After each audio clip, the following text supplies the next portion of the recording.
Talk the Thrones.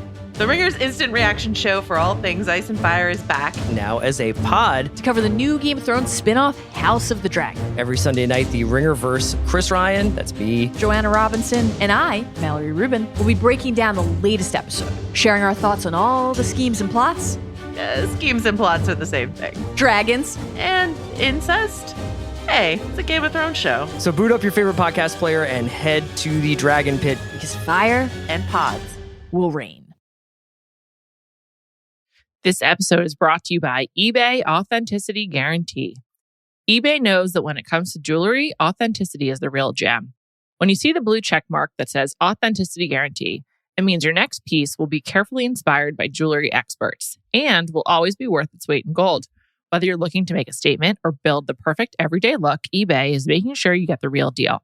With eBay Authenticity Guarantee, you can trust that jaw-dropping piece will always arrive jaw-droppingly real.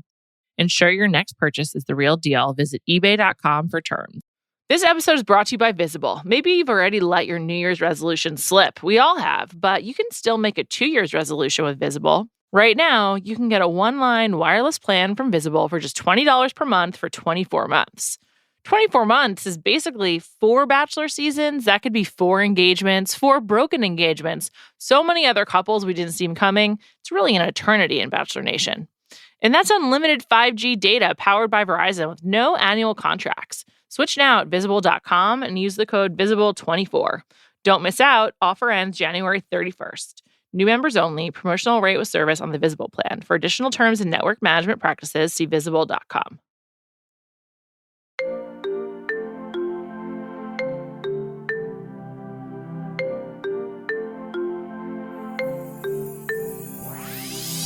Welcome to Bachelor Party. This is the B-side. I'm Juliet Litman. I am here with Jodi Walker. Jodi, hello. How are you?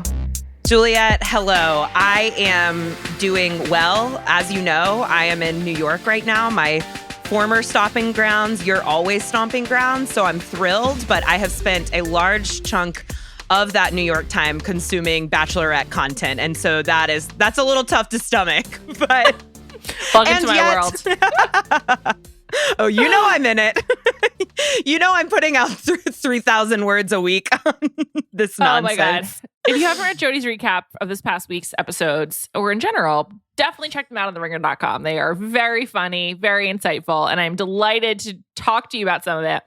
The structure of mine and Callie's recap a couple of days ago was a kind of ranking of the biggest what the fucks. And collectively, we landed on Jason as number 1. But personally, I really feel the biggest what the fuck has to do with Zach. And Zach's really confusing, like, morning after.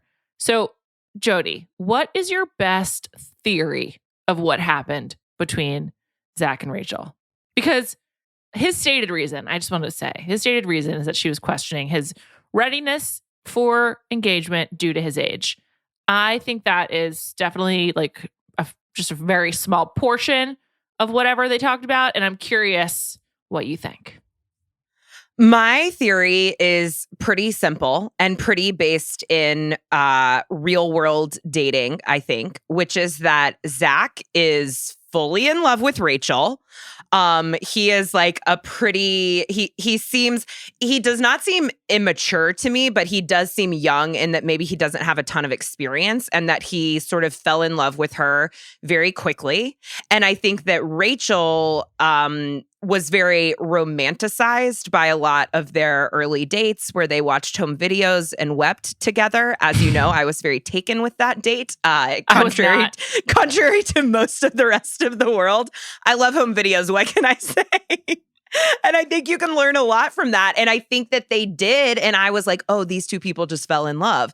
Unfortunately, I think Zach fell in love and Rachel did not. And she's just been slowly realizing that her feelings aren't that strong for him, which is fine. But what's not fine is I think she marched his happy ass into that fantasy suite, kind of being like, okay, I'm going to be the perfect bachelorette who has, 3 normal fantasy suites. I'm going to do this the good old fashioned way. And then I'm going to cut Zach loose. Like, I think that she knew she was going to probably cut Zach loose, even though we haven't seen that come to fruition yet, from the moment they walked into that fantasy suite. So she started concocting reasons to break up with him. And the easiest one was that he's too young to really know that he wants to commit to her, even though he's been very clear from very early on that he wants to commit to her. So I think she just kind of made this thing up. And that's why he's like seeing this, what does he call her? Like, I can never keep up with what versions of like disingenuine reality stars use. He called her unauthentic. Okay, unauthentic. I think her inauthentic demeanor was that she was like making this up and trying to kind of make it a thing so that she could feel good about breaking up with him.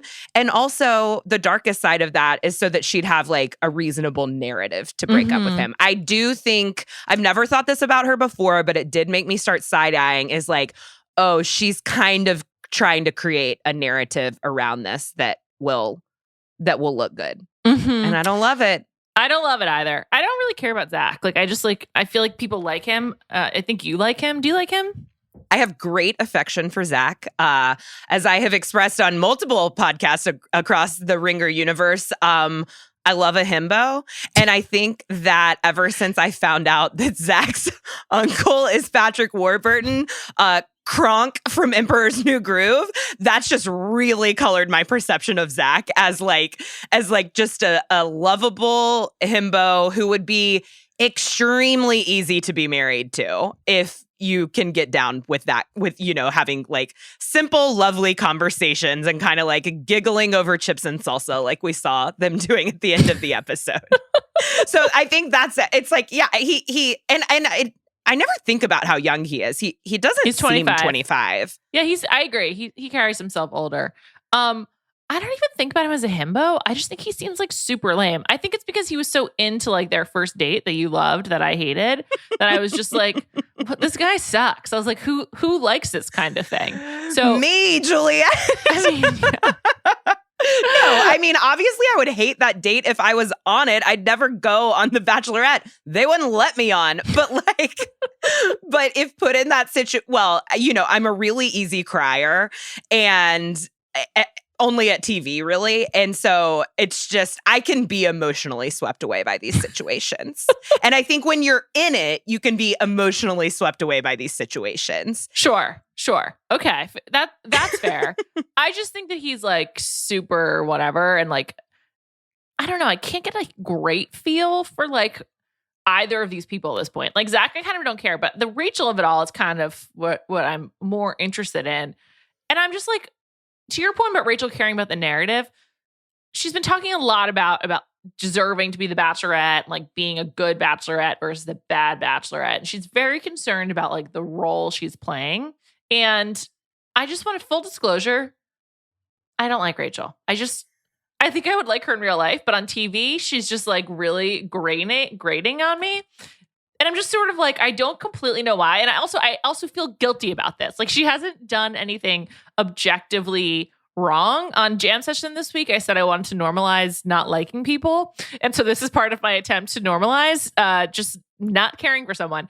I just want to note, though. Juliet. So, I mean, well, go ahead. What are you going to note? Because I got a big question. I think if I met her, I actually would like her. I just find Rachel, the TV character, really irritating. But I think that Rachel, the TV character, has morphed a lot as I've been thinking about it, because Rachel on night one just seemed like so invested in the show and like doing everything. She seemed really earnestly excited. And now she seems like she's invested more in the narrative, honestly, like you just said. And I don't know if that's fair, but that's kind of how I'm feeling about her. And I also like just really am sick of watching her on television. Okay, this is where I would like to push you out of your comfort zone a little, perhaps. Which That's why is I asked to you say, to join me, Jodi. I knew you would challenge me in all the right ways. I want to, I think normalizing not liking people is a great idea. I'm terrified of being on the other end of it. I really need everyone to like me. But I think that seems perfectly fine. What I need is reasons for not liking someone. Like I need some evidence-based answers of what, because you are not alone. Like, I see other people out there being frustrated by her, and I've just never experienced it until this episode. And my take on this episode is that Rachel has been through a lot of emotional ups and downs throughout this process, and she experienced a low, and now she is experiencing a power high. Like, I think now she has 3 men who are in love with her, and she has never felt that kind of power, and she's like kind of like high with it, and maybe not being as thoughtful as she could be with some of these gentlemen's feelings. But I want to understand what is so frustrating about her. Okay. First of all, this is not what's so frustrating about her, but probably my highlight of this entire season, comedy-wise, was her and Zach's exchange about coffee, when he was like really earnestly talking about how much he loves coffee, and he's like, you know, kind of outing himself as a coffee snob. And then she's like, yeah, when it's like, you like can taste the grinds on your teeth. Like, that was so funny. He was so horrified.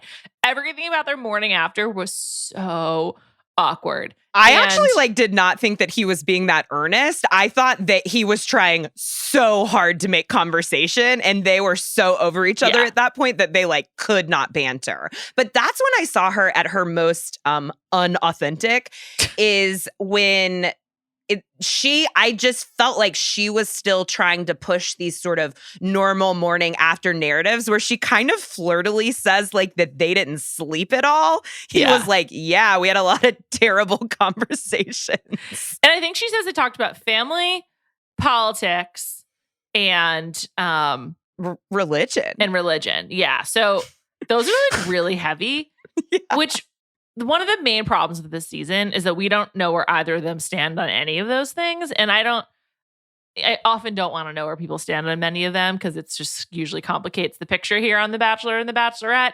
But if you're going to bring it up that way, like I need some information on like, not even what your stances are, but just like, what's the role that those things play in your life? Like, are you intent on raising your children with a certain religion? Are you intent on being a fundraiser for certain candidates? Is there a certain cause you really care about? Like, what, you know, like what is the role of those things in your life? So that doesn't answer your question. Here's when I turned on Rachel. When she canceled the rose ceremony after Logan decided to switch sides. I think that like I was already kind of found her very cheesy. And with Clayton, I made fun of her a lot for the whispering, and I wasn't a huge fan. I like miss the whispering. I prefer whispering Rachel to Bachelorette the Rachel. tables have turned. But when she canceled the rose, she canceled the date because Logan had switched sides. She came across as someone who was like a wallower. And while I think wallowing is a really important part of breakups, and like wallowing is sort of like grieving for a breakup, which I think everyone's entitled to and like actually is often quite necessary, or grieving a relationship, I should say. I feel like she's an over wallower, and now she's wallowing in both like the highs and the lows, and like it just, to quote Zach, seems unauthentic. So that was one moment. And then, you know, I don't understand like what she's doing with Tino. Like, I just find her willingness to like accept some of his answers like terrifying. Like, I'm afraid of him. If I were to see Tino out in the wild, I would be concerned. So with context of this season, or without context of this with season? context of this season. Tino's performance this week was like as appalling as anything. I was just like, what's wrong with this guy? But I'm trying to give you other hard facts of why I don't like Rachel. But I think also just like a lot of it is how she talks to the guys. There's really no depth. Like, even when the parents are like, why do you like my son? With Tino, she like told an anecdote about him giving blood and how he's like so positive and like generous, which is like, that's like Tino's like persona on Instagram too. So that's just like really surface. Like, that's not like an actual, that's like a go-to thing for him. And I also don't want to downplay his experience with cancer, which his brother had. And I'm not saying that's like all he is, but that's something that is clearly a big part of his life and like a major talking point. So it's not like anything particularly like deep about Tino that we couldn't find out from other sources. And then similarly with Avon, like when his mom asked, like, what do you like about him? it was like pretty shallow. It's just like there wasn't really like, she didn't seem like she really connects with these guys. Yeah, maybe you're just a lot more perceptive than I am, because I think that I started to notice that this episode, or these 2 episodes this week, because this was by far the most time we have spent with any of these people. Any person on the show. And it's like the season has sort of trained me to spend no time with them and to not know anything at all and just to take wild guesses at what they might be like. And so I almost found it like weird and alarming to be spending this much time with them all of a sudden. This season is so weird. It's the structure of it is like a nightmare that I have constantly, where you haven't been to class all semester and then you find yourself in class for the first time having to take the final, because it's like, I mean, they've truly like doubled the runtime of the season here in the very final episodes. They did the 2 episodes this week. They're doing a 2-part finale separated into 2 weeks, which is 1 more episode than they usually do. It's just so much time here at the end, which does ultimately like help me see more of these people now, but it's like the worst time to see it. This is the worst time to be getting to know Tino here at the end. I think this has been happening a lot with this show lately, like the last couple seasons. Like I think this happened with Clayton's season as well, where it was like going along fine. It was like, oh, he's going to pick Rachel. We all thought Serene seemed great. We didn't get to know that much about her until her hometown. Like Gabby, like, you know, the most noteworthy thing about Gabby was when her grandfather called her a lovable dingbat. Like all of the like really memorable things from Clayton's season outside of Rachel's awful whispering was from hometowns and beyond, and then his finale. And I think that like a big problem with the show right now is that because the format is tired and the casting is probably challenging, nothing that genuine or like exciting really happens before hometowns at this point, or at least the way that they've structured the show. Because who was before Clayton? Oh, Michelle. Michelle's season was like also pretty much a snooze the whole time. Like that was just like a boring season. And then with Katie, things really got interesting when Greg self-immolated, right? And like when Blake showed up essentially, and that was like halfway through the show. Well, and like that's not unusual for things to, you know, blow up once like real feelings are involved. Yeah. But I actually really liked Michelle's season because I just felt like it was a good example of this completely like arcane, outdated, unreasonable system chugging along how it's supposed to. Mm-hmm. Like the franchise, it's that like Parks and Recreation line. Like the franchise is a microchip and like it has to operate exactly how it was made to operate or it's not going to. And these producers thought that they could just add an entire Bachelorette and change nothing about the system and that it would chug along fine. And it has like completely destroyed it. Yeah, nothing makes sense. You know, I've been thinking a lot about Hannah Brown's season. Yes, I'm obsessed with Tyler. Less than I used to be because, you know, it's just time. But of course. Something I'd love to dig in at a later date. Not Tyler. But Hannah Brown's season was really, really, really good. And I was thinking about like why that was so good. And a really under-discussed piece of that was that Hannah genuinely liked the villain. And so, and that used to happen more frequently. Like the villains of this season were like total jokes and like didn't really, and like that was true of like Michelle's season too.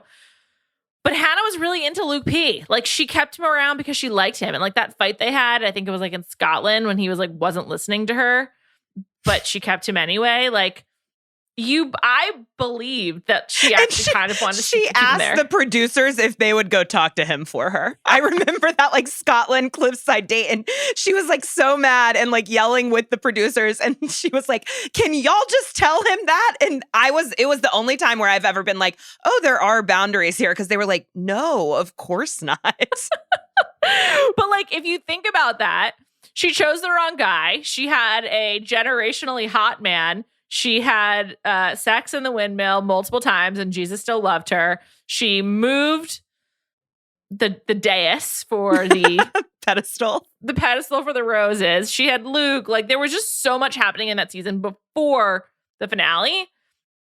And I just think that like, because of how reality TV has evolved and also just for a lack of creativity, not enough is like happening early on. And with this season, things that were happening were all about like picking a side, and there was no character development early on. And so, including of Rachel and Gabby. And so that's why I think like as we get to see them now, and Gabby's like keeps focusing on my decision, and Rachel's like just like smiling to get through it. It's just sort of like very surprising. And we're like, who have we been spending the whole season with? And maybe the guys feel that way too. Yeah, I think that I've said this 1,000 times in my writing, and I've probably said it a dozen times on this podcast, but the like, I think fundamental sin of this season is twofold. One, not having enough men, and two, giving those men too much power to choose on the Bachelorette, where like men should not have rights or power. And I think that to me, that is what is going to end up like blowing up the end of this season is that these men, this particular batch of contestants, like still feel the ramifications of that, of like feeling like, and it obviously is like in the end, it is two people's decision, and like both people should have the power. For Gabby, right. For Gabby, it's, to quote her, it's my decision. It's like, she said that so many times. It was ridiculous. That's not how relationships work, as discussed. I talked about this with Callie, but I think that she was going too much in the other direction, because I believe what she was trying to say is that like no one is going to make my decision for me. Not that only her decision matters, but like that, I don't know. This was a hard time for her. This was a hard stretch for her,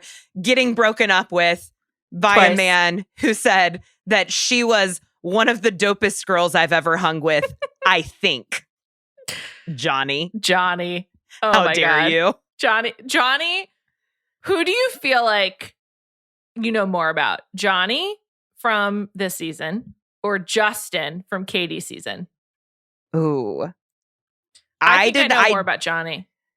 Yeah, I think I know more about Johnny too. And I actually did not dislike Johnny at all. I don't know I don't know what people feel about him. I don't know if that's a popular opinion. But the thing I liked about Johnny is that he and Gabby had fun together. And I think that Erich seems like fine. And like he's way better than he could be for how good looking he is and how tall he is. We pegged and how him. blonde he is. Yeah, I we pegged him. assumed. Remember in our is a bio villain. breakdown, we were like, and now there's Erich. He's really hot. Like, he still remains very hot. So I agree with you. I think Erich seems fine. I think he seems sweet, honestly. Like, I don't know. We don't know a lot about him. I was going over everyone on the show, and I find almost everyone like pretty annoying at this point. But Erich, I was like, I just kind of forgot about him. He's okay. Oh, see, well, what I was gonna say, I don't find him annoying at all, but I do not understand their chemistry. Watching them together is so inelegant. Like the way that they converse, it doesn't sound fun. It doesn't make sense. And Gabby says in this episode, we have a hard time communicating with one another, which is like one of 4 fundamental foundations to a marriage. And the other ones are like finance, which they're not discussing. It's like, if you can't get communication in 6 weeks, like, or if it's already an issue, that seems like a big problem. But I think I just struggle with, I think what everyone was so charmed with about Gabby is how fun she is and how odd she is. And a lot of that seems to disappear when she's with Erich. And maybe that's what she likes about him. Like that she can be all the different versions of herself, which is something that she talks about a lot. And that makes a ton of sense. It is not fun for me personally to watch. I think there's 2 factors there. One, we've seen so little of them. So honestly, who knows? But also number 2, I feel like having met his father and being an ICU nurse, nurses are really empathic, compassionate people. And I just wonder if there's an element of like not being able to sort of separate from that reality. Especially because he introduced her, like, from what we saw this past week, since she's now met him, he can like speak about his father and his family in a different way and like what they've gone through. And so I do feel like that might like weigh over it, maybe weigh over them. Maybe I'm giving them too much credit for that. But I do think that nurses are really special people. And I think that being an ICU nurse is like really hard. Yeah. And I just like, if you ever had a hospital stay, like you realize that like nurses are like the foundation of healthcare and like just like so underappreciated. And so I do think there has to be like a piece of that at play with them. Well, they do seem really close, and like their relationship has obviously become very intimate even before the fantasy suite dates. And I think a lot of because of that hometown visit. And so like logically it makes sense to me. I just don't see it.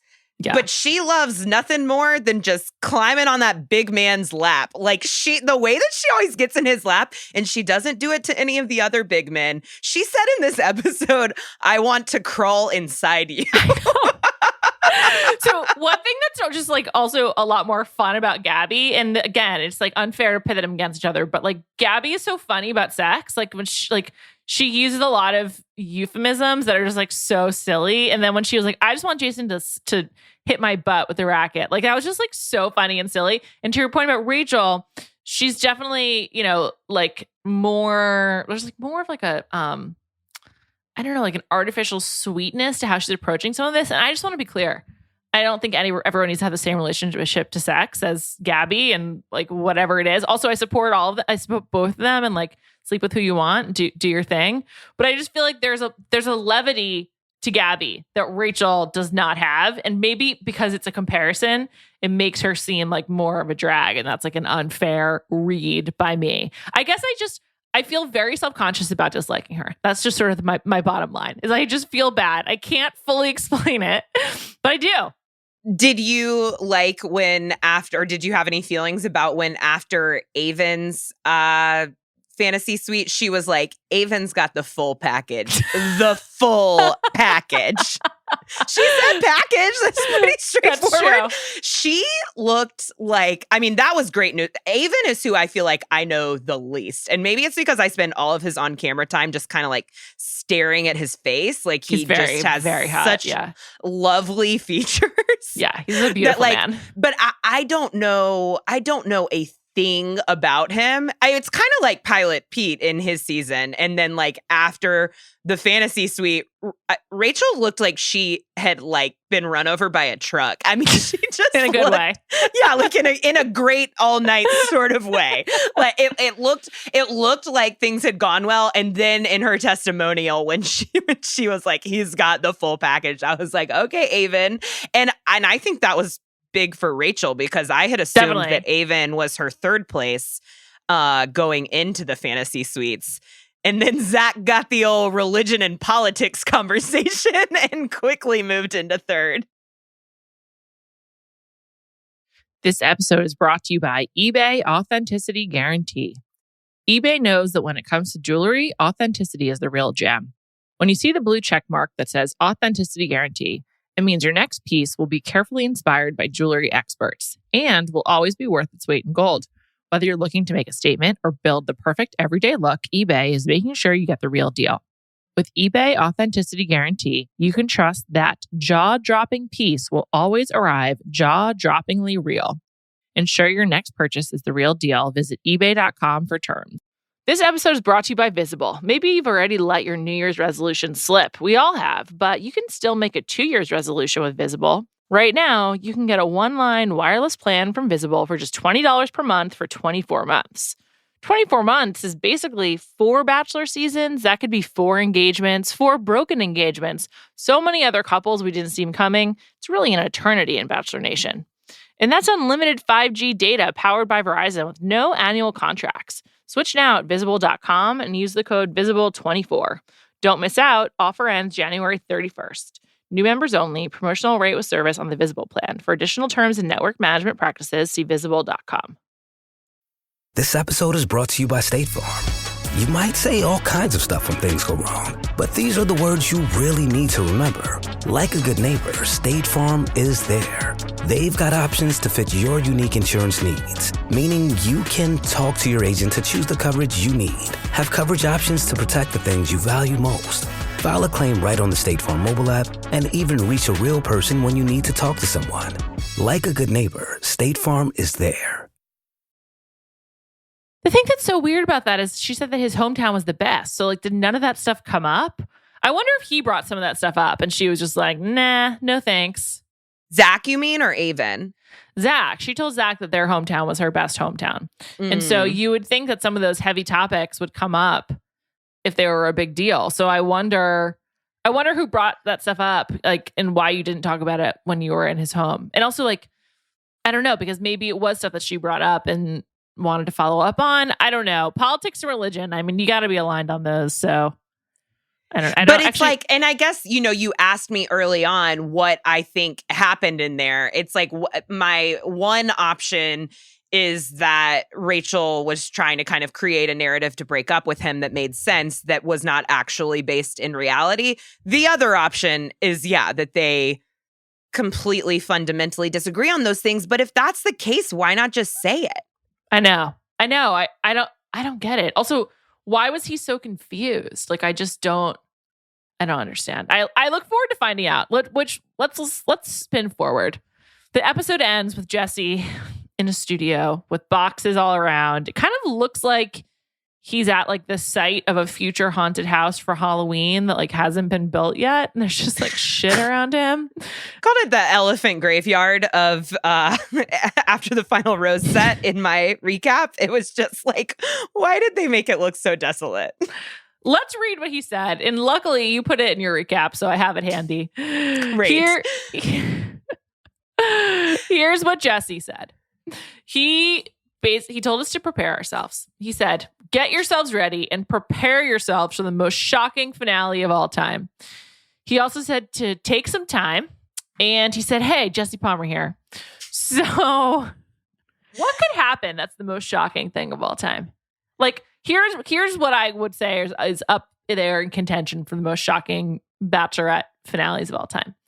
I guess Hannah Brown breaking up with Jed in between the time that she accepted his proposal and the after the final rose, and then asking Tyler out and him like saying yes, though I know for sure he didn't want to. And like, what else is up there? Nick Viall asking Andy, if you weren't in love with me, why did you make love to me? Yeah. Make love to me. That's what it was. Like, that's what I would say is up there for me. Like, so what do you think Jesse could be referring to? Okay, real quick, Juliet, as Jesse's number one fan, I need you to acknowledge that display on the After the Final Rose set and that speech was one of the most absurd things that I think I've ever seen happen on the franchise. I know he doesn't write these lines, and yet he is the mouthpiece, and he had to agree one way or another. He said, I have even more of it written down. I have it fully transcribed with my like insane notes that I take. Like, let's hear it, Jodi. He says, things have just been so emotional. They've been so dramatic for both Gabby and Rachel that we felt it was right to take a moment and to prepare ourselves for the shocking events that are about to take place. Events that are going to change both Rachel and Gabby's lives forever. I think that Jesse lost the right to say that seems to be his line, like, things are going to change their lives forever. That's a line he's been calling on a lot, whether it's for giving out cruise tickets or for the end of The Bachelorette, is that like lives will be changed because, I think Chris Harrison still has rights to like the most dramatic season ever. But the way that he was... Most dramatic finale ever. Most dramatic finale ever. The way that he was... Finale, Jodi. He's always said finale. He said finale? He did, yeah. He is from Texas like me. Wait, Chris Harrison said finale? Finale. Chris Harrison said finale. Weird. Yeah. I did not ever clock that. The way that he was telling us to prepare ourselves and the way that he was saying like that they needed to prepare themselves was just so outlandish. This is clearly a scheduling issue that has a lot to do with football. So let's not pretend like we need to do a lot of self-care before we watch this finale. Agreed. This has to do with football. However, I do think that they added an episode. I don't think this was always the plan. So I think they need time to edit. They need to prepare themselves to edit the episode. Listen, in all the information I have, I don't have any information into this. I've tried really hard to stay like really spoiler free the last few years. It's a lot more fun, but something had to have happened at the conclusion of filming till now that they had to go and shoot and account for. And so, because that's usually what happens. What happened with Ari? It's like what happened, there's like frequently like, oh my God, this isn't working out or whatever. It happened last season with Clayton and Susie. Like something has to have transpired. And let's see, when did they stop filming? I think at the end of May. So in the last like 3 to 4 months, had to have changed that like they're going to have to account for. What I'm just confused about is like, what are the possible outcomes for Gabby here? Like, she's not getting back. Callie would love it if she got back with Nate, but the fact that Nate was on the Mentella all mean that that's not happening. Like, if that was the case, he would not have gotten so much time. It just would have been different. Johnny's gone and he's in paradise. And Jason self-eliminated, basically. He was just like, I don't want this. So yeah, I'm prepared now that you have given me the time and the space, and I appreciate it, to rant about Jesse's speech, which was a personal affront to me. Although I must say, I also really like Jesse, and I think he's been a great host. That speech was just outlandish. I didn't acknowledge your thing about Jesse. Here's the thing about one of the reasons why I love him. Juliet, I want to be extremely clear that I did not ask you why you loved him. You are offering that information freely, and I will gladly accept it. Hit me. Thanks, Jodi. Jesse has this like absurdist performance art going on. I don't even know if he's aware of it.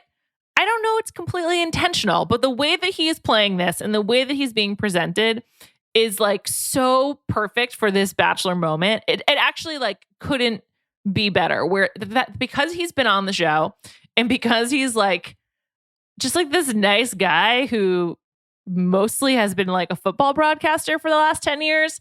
He's like, by him like returning to this franchise and like stepping in and like kind of like acting like he's not paternalistic, but he's like available and like just like there to like bounce ideas off of. He seems like a genuinely good listener. Totally. He seems like a good listener. He also seems like a perfect like vessel to project stuff on, whether you're the lead or a contestant. Like his mimbo-ness is so perfect for this, and the way that he's playing it so straight, but like feels like there's a wink at the camera, even if he's not winking, is pitch perfect for me. I honestly like, I think it is so necessary. And if it was like someone who was taking this more seriously or more of a joke, it would put like the Gabby and Rachel in a totally different light. And so I actually like, I joke about how much I love Jesse, but I do think that I do love him. And I do think that his tone is actually like one of the best evolutions to happen to the show in a while. It's so much better than like the sanctimony that Chris Harrison brought. Like, I'll never get over the sit down with Matt James in the premiere of his episode, like to talk about race. Like that was so horrible. And like, there's no way Jesse would ever do that. Like, I'm not because Jesse's like has like a moral compass or like tapped into race relations in a certain way, but like he's just a different type of host. And I think this show has also learned his lessons. But I just feel like Jesse, this absurdism that he brings, intentionally or not, is perfect. I completely agree about his Jesse tone. Rant. we all have a lot of we have projected onto Jesse because like we have nothing about this season. We're projecting all of these feelings onto Jesse, but I totally agree about his tone. His ability to be serious but have a wink about it is really important, and a great relief from Chris Harrison, who was very self-serious and sanctimonious about this absurd franchise that like does not create love in almost any way, historically speaking. Jesse does not give off any sort of ego, and that's so surprising from someone like so good looking who's been in the public eye for so long. And I really like that about him. Now that we're done with Jesse. my predictions for the rest of the season, I thought that the preview are we good to talk about the preview? Yeah, This is of like no course. spoilers. This is conjecture based on the evidence we have. Right. Made it incredibly, I mean, I shouldn't say obvious. I'll probably be totally wrong. But to me, it like laid out exactly what was going to happen, which is that now that Erich has realized that he's the only one left, I really believe that he loves Gabby, but there's always an element of love and winning in this show. And now that he understands that he could perhaps get away with maintaining Gabby without getting engaged, he's going to start questioning the idea of getting engaged. And within just like the last episode, Gabby has really come around to the idea of getting engaged. Yeah. And she says a number of times, like, I've grown. I think she came into the show not assuming she would get engaged. We never heard her talk about it. She did not prioritize it. And now it seems like it's something that's really important to her all of a sudden. And so I think that's going to be a huge issue. But my guess is that they will still end up together. I think those two crazy kids are going to figure it out. I do too. I think they seem really into each other. I think they're also really attracted to each other. Like, I think they just like want to bone a lot more. That'll take you far. It'll take you right off the season. Take you straight to Neil Lane's hotel room. Woof. It seems to me from that preview and from the settings that we see Rachel in that clearly some of this filming in whatever this 2-part finale is going to take place outside of the confines of the show and within, what do they call it, where they put them like in an Airbnb? Don't they call it like a happy house or something? It's like happy couple weekends, something like that. Okay. It seems like something is really going to go down on their happy couple weekends. And with those two, I just don't know. I mean, Tino seems psycho. So I don't know. She says something like, how could you do, or like, why would you do this? Yeah. In a way that's like, did he cheat on her? My assumption is that I just don't see Avon as a real, it's just been Tino all along, I think. Yeah. And I think Tino is in it to like win. Agatha all along, Tino all along. Evil neighbor. It is exactly like that. It seems like they're going to happily and easily get engaged within the show. And then things are just going to blow up Hannah Brown style. I can't wait. How much does a really good final 3 weeks make up for a really shitty season for you? I think it totally depends on this finale, because while the fantasy suites were extremely fruitful, but plot development wise, their like core fault was that we have no idea what happened. Every single important thing that happened behind closed doors. Right. So like listening to Zach talk about what was going on, or even like listening to Erich and Gabby work through their issue when like she got frustrated with him. They're talking about all these conversations that not only have we not heard, but they are guarding because they're the only private thing that they have in their lives right now. And so like the fantasy suites, while more interesting than the show has been in a couple of episodes, they didn't really do it for me. But I mean, you know, here's one thing I would really enjoy: seeing Tino taken down to the ground. Me too. That could make up for a lot this season. I think it's unequivocal that there's like a narrative failure. Like there's no way around that reality. But I do like a good confrontation. I do like a messy finale. You know, like Ari's season was so boring, but Ari's finale was so riveting that it can go a long example. way. But I don't think that will ever be that should be recreated, because like that was really horrible for Becca, and I also think for Ari, but whatever, everyone ended up happy, so it's fine. But like I don't think like that kind of thing will happen again. But maybe I'm wrong. I don't know. But I will say that one note I made during the fantasy suites is like this season is giving me big like go back and choose someone you previously rejected vibes, but I can't actually figure out what configuration of that would work for like Rachel or Gabby, like who they'd go.